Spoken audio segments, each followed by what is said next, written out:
Today I'm going to be considering Jekyll and Hyde as an allegorical novel and looking at some of the symbolism in the text with regards to key characters and locations, and linking those to how the novel exposes Victorian fears. I've included this image on the first slide here of Jekyll looking into the mirror and seeing Hyde, not only because we're going to look at those two characters in this video, but also because this is a novel which requires Victorian society to take a look at itself and requires Victorian readers as well as modern readers to take a look at themselves and consider how the allegorical significance of the novel impacts us. The mirror itself is, of course, an important symbol in the novel. Before we look at the text as a whole, I'm just going to recap some key context. This has come up in some of my other videos, but it's so crucial to what we're going to talk about here. It's always worth revisiting. First, I'll start with the author, what we know about Robert Louis Stevenson. Well, he was interested in the duality of man after leading something of a dual existence himself.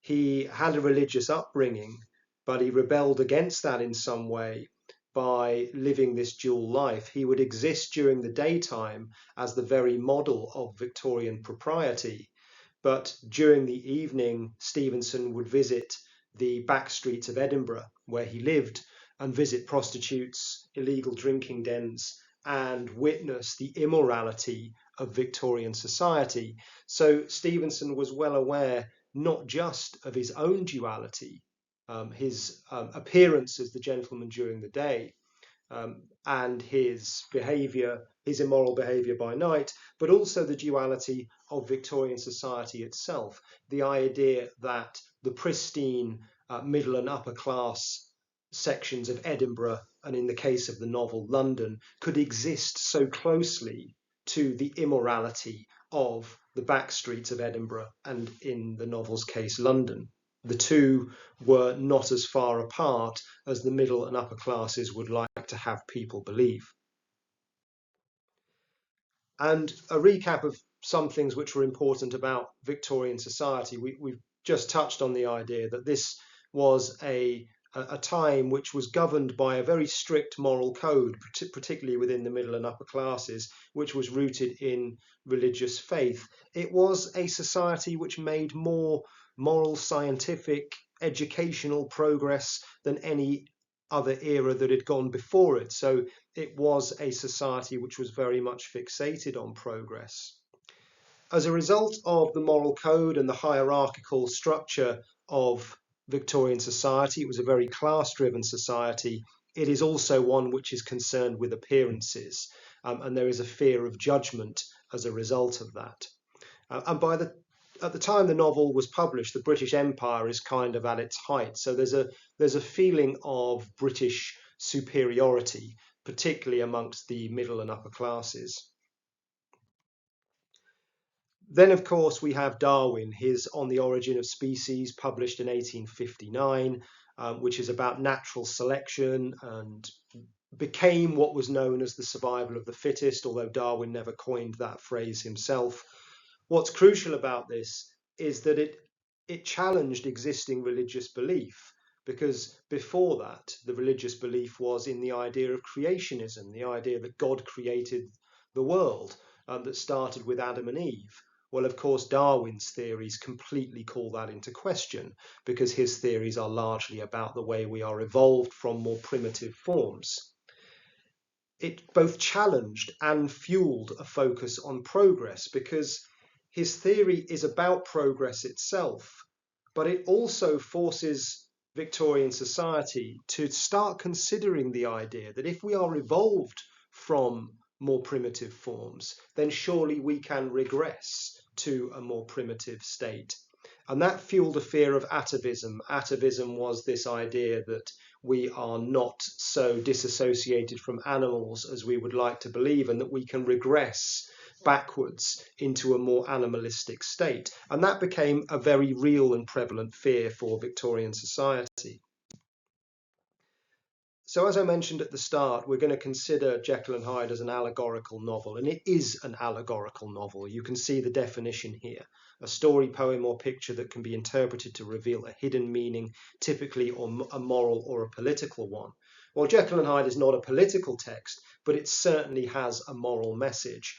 And Stevenson is trying to convey a moral message through the events of the novel.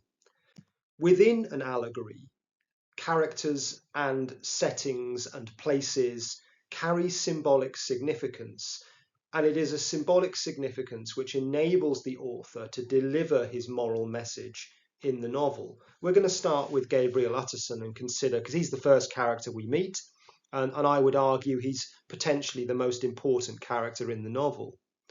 He symbolises the embodiment of the Victorian moral code. He reveals to the reader the impact of a repressive and judgmental Victorian society. So he's a victim in that way, but he also increasingly becomes a symbol of Victorian hypocrisy, and he enables Stevenson. Stevenson uses him as a vehicle to convey the idea that this presentation of Victorian morality and perfection is just a facade, and it hides something that lies behind that facade, and therefore the appearance becomes a hypocritical one. We'll start right at the beginning, and this is the first page of the novel, and we can see that Utterson is immediately constructed as a man who absolutely embodies the Victorian moral code of self-restraint. He is long, lean, dusty, dreary. He's enduring. He's an enduring character. He's a character who lasts. He's also austere with himself. He has self-control. And that's highlighted in the idea that he's never lighted by a smile. He doesn't reveal his emotions. He also, we are told on the first page of the novel, he loves the theatre, but he won't go to one because he fears being judged for it. He drinks gin when he is alone, again, because of his fear of judgment. He is also described as being the last good influence in the lives of downgoing men. Now, this line is interesting because on the one hand, it presents Utterson as being this enduring friend, someone who can be trusted, someone who people can rely on. But also we are told that there are downgoing men in Victorian society. The suggestion is that some of Utterson's friends will engage in acts of immorality. So already in that line, we're starting to see the conflict between appearance and reality. And then crucially, Utterson's affections are described as being like ivy. And this simile is a really, really important one and telling one, because of course ivy is used as a facade for buildings to mask the imperfections that lie underneath. And so immediately Stevenson begins to hint that Utterson's appearance is just a facade to hide moral imperfections lying behind it. Straight away, Stevenson is hinting here at the idea of duality, the darkness within mankind, and the hypocrisy of the Victorian facade. By chapter 2, we start to see the facade ever so slightly breaking down in Utterson. In chapter 1, he hears Enfield's story about how Hyde trampled on the young girl, and in chapter 2, he has a dream about Hyde, well, more accurately, a nightmare. Remember, Utterson hasn't even met Hyde yet. He's only heard about him. And so his impact on Utterson is immediate and quite extraordinary. Utterson goes from a man in chapter 1 who is austere with himself and never lighted by a smile, long, lean, dusty, dreary, to in chapter 2 a man whose imagination was engaged, or rather enslaved, and he beheld an inordinate curiosity to behold the features of Mr. Hyde. This is a man who has gone from someone who demonstrates utter self-control to someone now who's already obsessed with finding out the truth of Edward Hyde. We're seeing a transition, and we're starting to see the revealing of a darker side to Utterson, that lies behind his perfect facade. Tellingly, in the dream, Utterson sees Hyde as that human juggernaut. Now, this is a change from the description we get of Hyde in chapter 1. In chapter 1, Enfield describes him as like some damned juggernaut. Now, like some damned juggernaut demonizes Hyde. It represents him as something hellish, but also mythical. And by representing him as hellish and mythical, Victorian society can dismiss what Hyde represents. When Utterson references him in the dream as that human juggernaut, we are starting to see a subconscious admission or a subconscious recognition on Utterson's part of the humanity of Hyde.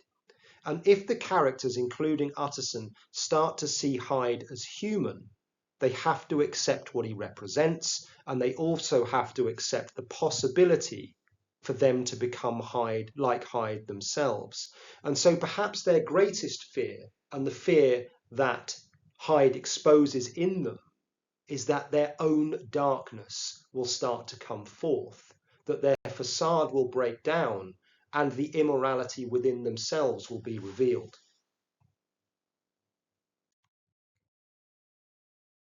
By the time we get to chapter 4, this is the Carew murder, and I would encourage you, I'm only going to touch on a little bit of that chapter here, but I would encourage you to revisit the whole section where Hyde murders Sir Danvers Carew, and then Utterson's reaction to it, and the London that we see after the murder. And I'm going to take a little bit of a look at that London now. This is how Utterson sees the world after the Carew murder.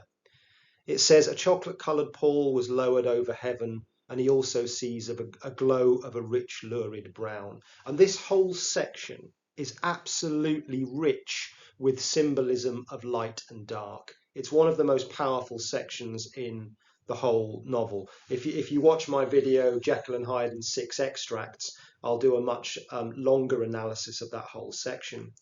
But certainly here, the way Utterson perceives the light, he sees it as a mixture of something horrible and also something appealing. We've got the darkness being described as chocolate-coloured, but also a pall being a cloth draped over a coffin. So we've got death here associated with something sweet. We've also got the brown, which is lurid, being described as rich and aglow. So we've got a mixture of darkness now becoming something appealing. Now this is interesting because it relates to the dream from chapter 2. The darkness is becoming increasingly appealing to Utterson because of what it represents. Hyde is the darkness in the novel, and he represents freedom from Victorian repression and from the Victorian moral code. And in a way, all of the characters, although they won't admit it, Stevenson shows us that they subconsciously envy Hyde's freedom. And I think we're starting to see the start of that here in the way that Utterson perceives the appearance of London. And then the fog lifts, and what Utterson sees is the dirty back streets of London, the muddy ways and the slatternly passengers and women who might be prostitutes going in and out of doors. He sees the immorality, what he sees as the immorality of London, and it's revealed to him for the first time. And Utterson is forced to recognise that his own world sits very close to the immoral working class back streets of London. He is forced to recognise how close he is to existing in that world. So this appearance of London becomes a symbol for the possibility of class transgression, the possibility of the mixing of the working and the middle classes. And for that reason, Utterson perceives it like the district of some city in a nightmare. This is a Marxist fear, a fear in Utterson of class transgression, of class revolution, and of class mixing. And so he dismisses it in the form of a nightmare. This is perhaps his greatest fear of all. By chapter 7, we see once again the darkness and the hypocrisy of Gabriel Utterson. Their good friend, Enfield and Utterson, are out for a walk, and their good friend, Dr. Jekyll, is sat at a window, and they stop to chat to him. And then we are told that the smile was struck from Jekyll's face and replaced by a look of such abject terror and despair. What Utterson and Enfield are witnessing is the start of the involuntary transformation of Jekyll into Hyde. They are seeing the monstrosity from within Jekyll emerging. But instead of staying and supporting him, as you might expect from the last good influence in the lives of downgoing men, what they do is they walk away. They turned and left the court without a word. They abandon Jekyll at his moment of need because they don't want to have to confront the reality of what they have seen. So this is a moment of hypocrisy. Utterson, who claims to be the last good influence in the lives of downgoing men, walks away from his best friend when he needs him most. And what is telling here is that Utterson and Enfield are both described as being pale. They were both pale. Pale is one of the key words in the whole novel, because every character in the novel is described as pale at some point. And that links them all to Hyde, who is described as pale and dwarfish. And what it shows us is that they are not as far removed from Edward Hyde as they would like to believe. And there we see another fear in these upper class, middle class members of Victorian society, the fear of the darkness within themselves. And that fear of the darkness within themselves is most prevalent in chapter 8, when Utterson is called to Jekyll's house by his butler Poole, and they suspect that Jekyll has been kidnapped or even murdered, and they go to the cabinet door to break it down. Now it is Poole that breaks down the cabinet door, so that the act itself, the butler, who breaks it down. So the act itself becomes a symbol of class transgression. It is the lower class member of society who is in control here. It is the lower class member of society who is breaking down that barrier that exists between them. So that's one of the fears represented. But also the other fear is Utterson's darkness, because let's have a look at the change in him. He says to Jekyll, what he thinks is Jekyll, I demand to see you. I must and I shall see you, if not by fair means, then by foul. The violent imperatives here, demand, must, shall. Those violent imperatives reveal a dark animalistic side to Utterson, which is a far cry from the man who was austere with himself and never lighted by a smile in chapter 1. The facade seems to have come down entirely here, and Utterson is revealing the darkness within himself. And it is for that reason that when they break down the cabinet door, they stand there, and it says the besiegers, so the attackers, are appalled by their own riot.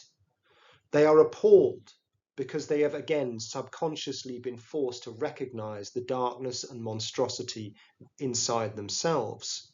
But appalled is also an interesting word, because it shows us that even in this moment of absolute monstrosity and a loss of control, they are still bound by the Victorian moral code. They are appalled because they feel a sense of shame.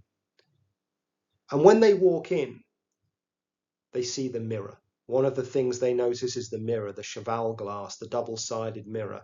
And it says they looked into it with an involuntary horror. This is a moment of recognition.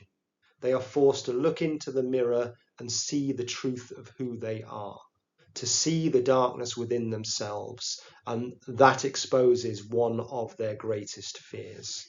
So in this section here, we have the fear of class transgression, Poole's act of defiance.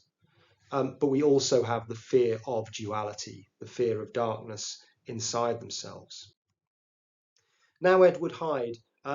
Hyde is in many ways a physical manifestation of man's inner darkness that they fear so much, and that is part of the reason he's feared throughout the novel.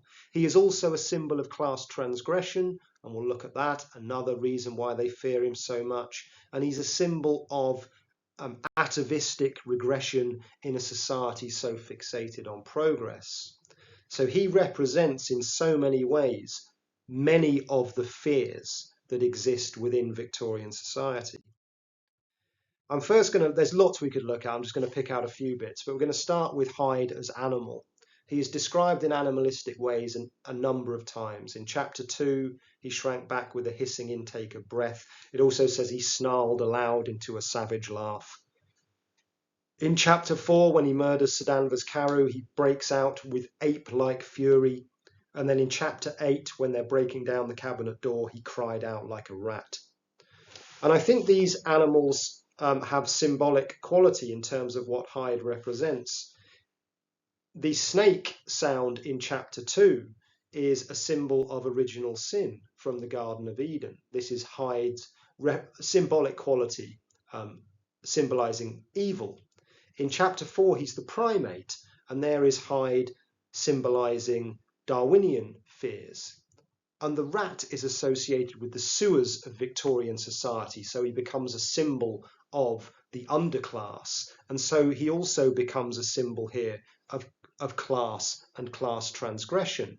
So we've got the fear of darkness in the snake, we've got the fear of regression in the ape, and we've got the fear of class transgression in the rat. So I think those descriptions are quite telling and important. His appearance is crucial, and we get lots of descriptions of his appearance. We've already looked at like some damn juggernaut in chapter 1. He's also often described as having a deformity, but it's a deformity that they can't name, a feeling of deformity without any nameable transformation. He's animalized, snarled aloud into a savage laugh, and he's also demonized 3 times in the novel. He is referenced as being Satan. It says, really like Satan, Satan's signature upon a face. And then Jekyll in chapter 10 says, my devil had been long caged. So 3 references in the novel to him being like Satan. So he's mythologized in chapter 1. He's created with deformity in chapter 2. He's zoomorphized or animalized, and he is demonized. Now, all of these are about Victorian society's attempt to dismiss Hyde and to allay their own fears. If he is unhuman, then they can dismiss what he represents.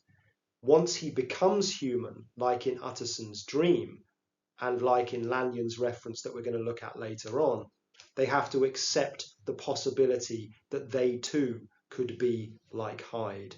Once he becomes human, their fears are exposed. If they can dismiss him as something other, then they can dismiss their own fears too. And his appearance is also crucial because he is the monster in gentleman's clothing. He wears Jekyll's clothes, the top hat, the long coat, the cravat. He carries the cane. He has the costume of the gentleman, but he looks like a monster and behaves like a monster. Now this becomes troubling for Victorian society because it forces them to recognize the potential for them too to behave in this way. He is a symbol here of the darkness behind the facade, but also a symbol of class transgression. In chapter 4, when he murders Sir Danvers Carew, he's carrying Jekyll's cane, one of the items of the Victorian gentleman's outfit, and he's trifling with it. He's comfortable with it. He's acting at ease with it, but he also acts with violence with it. And so it becomes a symbol of class, but also monstrosity at the same time. And then in chapter 9, Lanyon looks at Jekyll, and he looks at Hyde, and what he notices is the rich and sober fabric that Hyde is wearing. But it doesn't make him laugh. In fact, it appalls him. He describes it as being something seizing, surprising, revolting. Because again, here is the monster dressed like Lanyon himself. The two are not as far apart as Lanyon would like to believe. So Hyde's appearance again exposes the fear of the darkness within and the fear of class transgression and class mixing. We'll move on to Henry Jekyll now and consider him, but lots of this ties in with what we've said already. Jekyll is in some ways a victim in Victorian society. He represents the effects of repression in Victorian society. He's a recognition and confirmation of man's duality, but also we're encouraged to be critical of him because he's also a symbol for the dangers of not managing the dark side. I would argue that in many ways, Jekyll is the most fearful character in the novel for Victorian readers, even more fearful than Hyde. Because although Hyde is the monster in gentleman's clothing, his monstrosity is there for all to see. It is on the surface, it is written on his face, it is there in his actions. Jekyll is more terrifying because he harbours the monster within, but it hides behind the facade of Victorian morality. And therefore, Jekyll becomes a symbol for the potential for darkness to exist in every single reader of this novel, because they don't know what is hiding behind the appearance of the people that they're engaging with in society. And that's never more the case than in chapter 10, when Jekyll is reflecting on the Carew murder. And he sat in Regent's Park, dressed as the gentleman. Nobody would know. And as he sits there, judging everyone else, he describes the animal within me licking the chops of memory. Now, not only is he acknowledging the animal that exists within him here, not only is he acknowledging the darkness that exists within him, but he's enjoying it. He's reveling in it. He's actually tasting it. He's savouring it. This is probably the darkest, most threatening, most terrifying moment in the novel. The perfect gentleman sat there. Nobody would know that he is thinking these monstrous thoughts underneath. And this novel is published just 18 months before the Jack the Ripper murders, the gentleman murderer. And so this idea is still raw in the minds of Victorian society when the Jack the Ripper murders take place. And that is why Jekyll's appearance is probably more terrifying even than Hyde's. But he's also a victim. There's lots of language in the semantic field of imprisonment in the novel. In chapter 5, 3 dusty windows barred with iron. Chapter 7, when he sat at the window, he's described as being like some disconsolate prisoner. And in his own words, in chapter 10, he talks about the prison house of his disposition. He's also a victim. He's trapped by the repressive nature of Victorian society. He's trapped by the need to live up to the Victorian moral code. So in this case, we are forced to criticise not Jekyll, but Victorian society instead. And of course, he represents the idea of duality. He creates Hyde because he recognises his dual nature, and he needs to create this being in order to release his inner darkness without the fear of being judged by society. And there are so many examples where he talks about his own duality, either through the eyes of other characters or the narrator, or in his own words in chapter 10. But that duality, the greatest fear that Stevenson exposes in the novel, is the fear, and the greatest thing he asks Victorian society to reflect on, is the fear that they have this darkness inside themselves. And every other character in the novel reveals it. It is only Jekyll who recognises it, but every other character reveals it. Sawbones in chapter 1 goes from being emotional as a bagpipe to turning sick and white with a desire to kill. Lanyon goes from being a hearty, healthy, dapper, red-faced gentleman to someone whose flesh had fallen away, has a deep-seated terror of the mind. And as we've already seen with Utterson, the model of self-control, to the man behaving in a monstrous manner in chapter 8.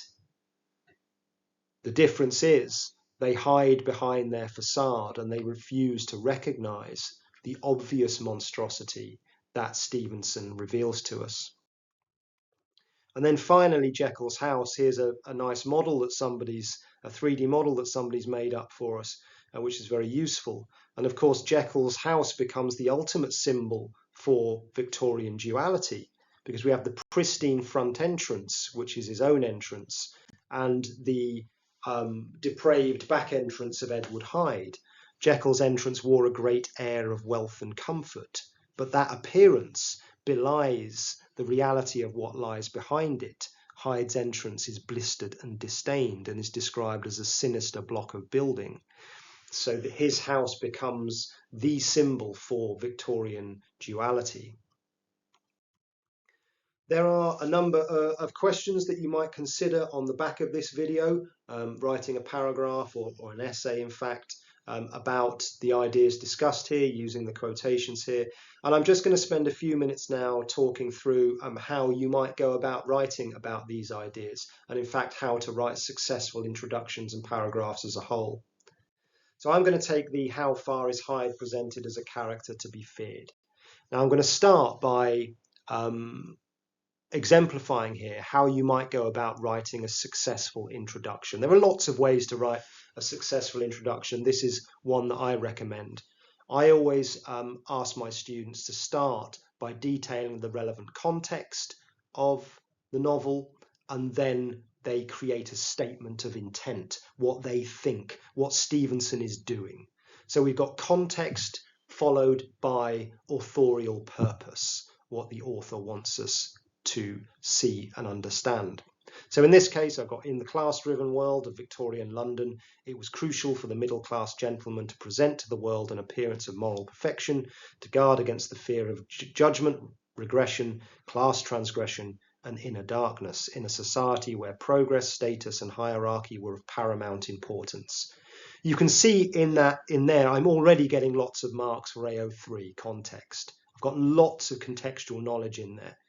But I've got to make it relevant to the question. There's no point just putting context in if it doesn't become relevant. So that's where the authorial purpose comes in. Stevenson therefore presents Hyde in the novel as a character to be feared, less because of the character's obvious monstrosity, but more because he exposes the fears existing within other characters and Victorian society as a whole. So there you can see I've gone from the context, and I'm talking about authorial purpose, and I've linked it to the idea of fear, which is the focus of the question. So context followed by authorial purpose, and making sure you're linking to the question. You've got a really successful introduction, which as someone who examines English Literature Paper 1, if I read an introduction like that, I'm already thinking this is going to be a high-level response. And it has some influence on how you read the rest of the essay. But it also sets up my essay, as I'll show you now when I start writing my paragraphs. So now we're going to have a look at how you might go about writing a successful paragraph. And there are lots of ways of writing a successful paragraph. Now, I do not encourage my students to use acronyms. I hear lots of acronyms like pretzel, petal, peel, pearl.